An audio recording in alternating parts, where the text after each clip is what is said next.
ક્યારે એવું બન્યું છે કે રેલવે ટિકિટ બુક કરાવેલી ડી અને પછી પ્લાન કેન્સલ? બસ ત્યારે જ ટેન્શન શરૂ થાય છે. પણ હવે ચિંતા કરવાની જરૂર નથી. આજે આપણે ભારતીય રેલવેના ટિકિટના નિયમોને એકદમ સરળ રીતે સમજવાના છીએ, ખાસ કરીને 2026 માટે. તો ચાલો આખી વાતને સમજીએ. મને ખબર છે લગભગ દરેક જણ સાથે આવું થયું જ હશે. પ્લાન બને અને પછી અચાનક બદલાઈ જાય. અને ત્યારે મગજમાં પહેલો વિચાર શું આવે? ટિકિટ કેન્સલ કરાવવાનો.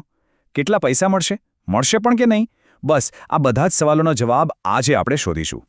જુઓ, રેલવેની આ નિયમ પુસ્તિકા છે ને, એ કોઈ જંગલથી ઓછી નથી.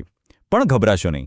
આપણો આજનો હેતુ એ જ છે કે આ જટિલ નિયમોના જંગલમાંથી એક સીધો અને સરળ રસ્તો કાઢીએ, જેથી દરેક મુસાફરને પોતાના હક અને નિયમોની પાકી ખબર હોય.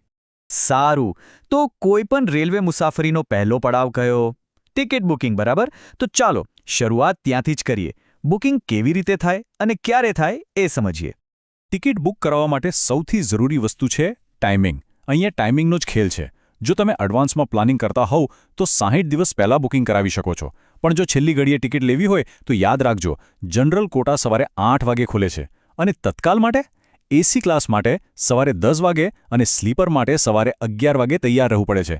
1 મિનિટ પણ મોડું થયું તો ટિકિટ ગઈ સમજો.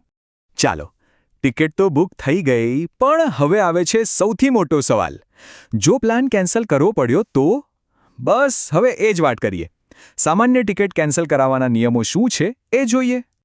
એક સીધો નિયમ છે, જેટલા વહેલા તેટલું સારું. જો તમે ટ્રેન ઉપડવાના 48 કલાકથી પણ વધારે સમય પહેલાં ટિકિટ કેન્સલ કરાવો છો ને, તો બહુ જ મામૂલી ચાર્જ કપાય છે. જેમ કે ફર્સ્ટ એસી માટે ₹240, સેકન્ડ એસી લાકે 200 અને સ્લીપર ક્લાસ માટે તો માત્ર ₹120. એટલે કે નુકસાન એકદમ ઓછું. પણ સાંભળો, અહીંયા જ કહાનીમાં ટ્વિસ્ટ આવે છે. જેમ જેમ ટ્રેનનો સમય નજીક આવતો જાય છે તેમ તેમ કેન્સલેશન ચાર્જ રોકેટની જેમ વધે છે. જુઓ, 48 કલાક પહેલાં તો ફ્લાઇટ ફી છે, પણ જેવી 48 કલાકની અંદર એન્ટ્રી કરી, એટલે કે 48 થી 12 કલાકની વચ્ચે, તો સીધા ભાડાના 25% કપાઈ જશે. અને એનાથી પણ મોડું કર્યું, એટલે કે 12 થી 4 કલાકની વચ્ચે તો 50% ગયા. મતલબ 1000 રૂપિયાની ટિકિટ હોય તો સીધા ₹500નું નુકસાન. અને ભૂલથી પણ 4 કલાકથી ઓછા સમયમાં કેન્સલ કરાવવાનો વિચાર આવ્યો તો ભૂલી જ જજો, ₹1 પણ પાછો નહીં મળે. Zero refund. હવે એક મિનિટ, શું તમને એમ છે કે આ બધા નિયમો બધી ટ્રેન માટે સરખા છે? ના, બિલકુલ નહીં. વંદે ભારત, રાજધાની, શતાબ્દી જેવી પ્રીમિયમ ટ્રેનો માટે આખી રમત જ અલગ છે. રાજધાની અને શતાબ્દી જેવી ટ્રેનોના નિયમો તો લગભગ સામાન્ય ટ્રેનો જેવા જ છે. પણ જો તમારી ટિકિટ વંદે ભારત કે અમૃત ભારત જેવી નવી ટ્રેનોની છે તો ખાસ ધ્યાન રાખજો, અહીંના નિયમો વધારે કડક છે.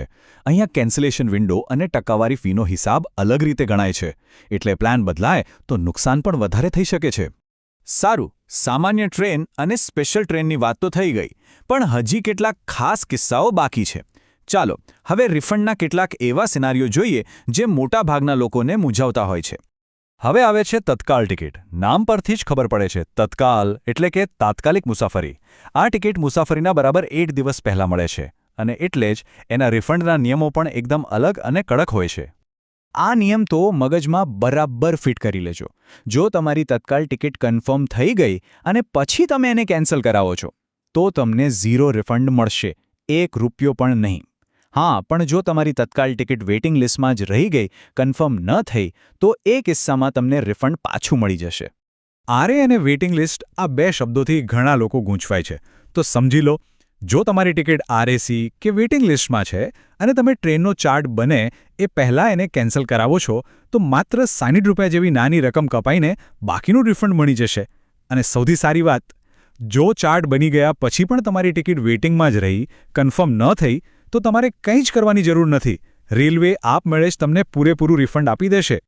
હવે એ વાત કરીએ જ્યાં મુસાફરને પૂરેપૂરા 100% પૈસા પાછા મળે છે. આ તમારો હક છે. યાદ રાખજો, જો રેલવે તરફથી ટ્રેન કેન્સલ કરવામાં આવે અથવા તો તમારી ટ્રેન 3 કલાકથી પણ વધારે મોડી પડે તો તમને ₹1 પણ કાપ્યા વગર પૂરેપૂરું રિફંડ મળશે. તો લો, હવે તમે રેલવે ટિકિટ કેન્સલેશન અને રિફંડના નિયમોમાં લગભગ એક્સપર્ટ બની ગયા છો.